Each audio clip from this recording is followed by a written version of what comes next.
Hi, I'm Maddie Coppins, and this is a muscle fiber. So first we have the sarcolemma, which is the cell membrane. Then we have the sarcomere, which is a contractile unit of a muscle fiber. And the sarcomere is consisted from the zetus to the zetus. And then we have the T-tubules, which is an extension of the sarcolemma. And then lastly, we have the sarcoplasmic reticulum, which is modified SER that forms a network around each myofibril. Next, I'll talk about the structures that help a muscle contract. First, we have the voltage-gated calcium channels, which allow calcium to flow into the T-tubules and the synaptic terminal. Then we have the synaptic terminal, or bulbs, where the synaptic vesicles are located with ACH. And then we have the synaptic vesicles, which holds acetylcholine. Now we have the ligand-gated Na channels, where acetylcholine attaches to make the channels open and let Na through the channels. Then we have the voltage-gated Na channels, which allow the Na to flow. And lastly, we have the troponin-tropomyosin complex, which allows cross-bridging to occur between myosin and actin filaments. Go. Hi, I'm Casey Butcher, and next we're going to be talking about the steps of muscle contraction. First, an action potential is generated by a motor neuron, and action potential will go down the axon until it reaches the axon terminal and sends signals to the calcium-gated channels to open. The voltage-gated calcium channels open and allow calcium to enter the cell, and these signals tell the synaptic vesicles to go to the edge of the cell and bind and go through exocytosis. Next, the acetylcholine is in the synaptic cleft and binds to the ligand-gated sodium channels and tells these gated channels to open and go into the sarcolemma. Ion channels on the sarcolemma open, and then local depolarization occurs and leads to action potential propagation. The muscle cell begins to depolarize, and action potential travels along the sarcolemma until it reaches the T-tubule. Once at the triad, the action potential helps open voltage-gated calcium channels, which is the pink.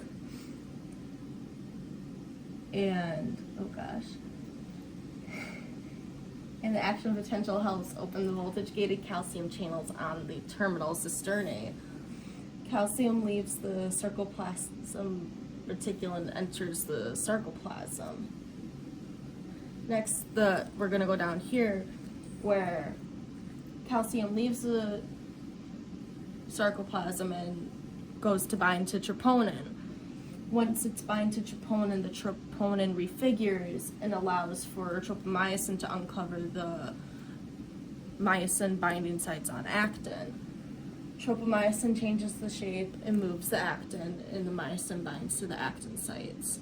This is when the muscle is going to contract, and the sarcolemma repolarizes by closing these sodium-gated channels and allowing calcium to enter and leave the cell, which is where the sodium-potassium pump comes in.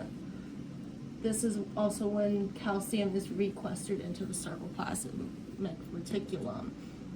Myosin releases the actin, and tropomyosin recovers the actin sites, and how this muscle fully relaxes is the antagonist muscle that it figures with contracts.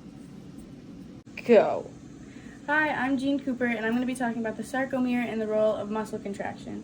So first, there's the troponin-tropomyosin complex, which prevents the myosin heads from binding to the active sites on the actin filaments. And then the tropomyosin has to expose the myosin binding site on the actin filament to allow for the cross-bridge formation between myosin and actin filaments. And then there's the cross-bridge formation, which is this right here. And when the actin binding sites are uncovered, the high-energy myosin head bridges the gaps.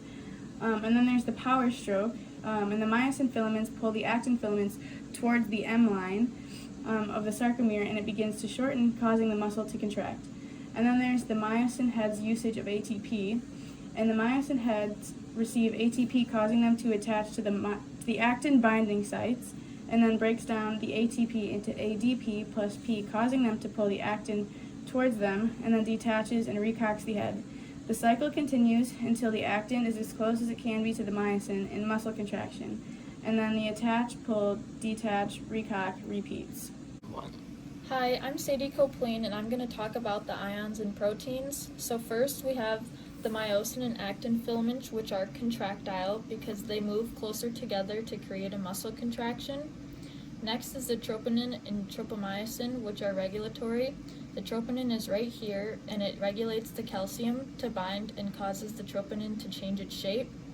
The tropomyosin covers the actin sites to regulate the formation of the cross bridges between the actin and myosin filaments during muscle contraction and relaxation.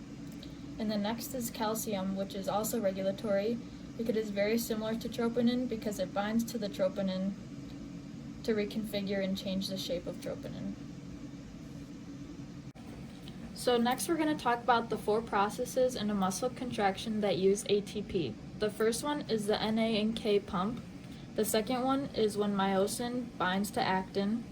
The third one is the process of exocytosis and releasing the acetylcholine. And the fourth one is the calcium solute pump, which goes when it goes against the concentration gradient. What would happen if ATP was not present at these steps? The Na and K pump, without ATP present, the cell would not be able to return to normal. The myosin would not bind to the actin, and without the binding of the two, the muscle contraction cannot occur. The acetylcholine would not be released, and the cell would not depolarize, and ATP couldn't continue to travel, which allows the muscle not to contract. And the calcium would be back to the sarcoplasmic reticulum. However, without ATP, this process cannot occur, and the cell will not be able to go back to normal. Lastly, we have a couple scenarios with muscle contraction.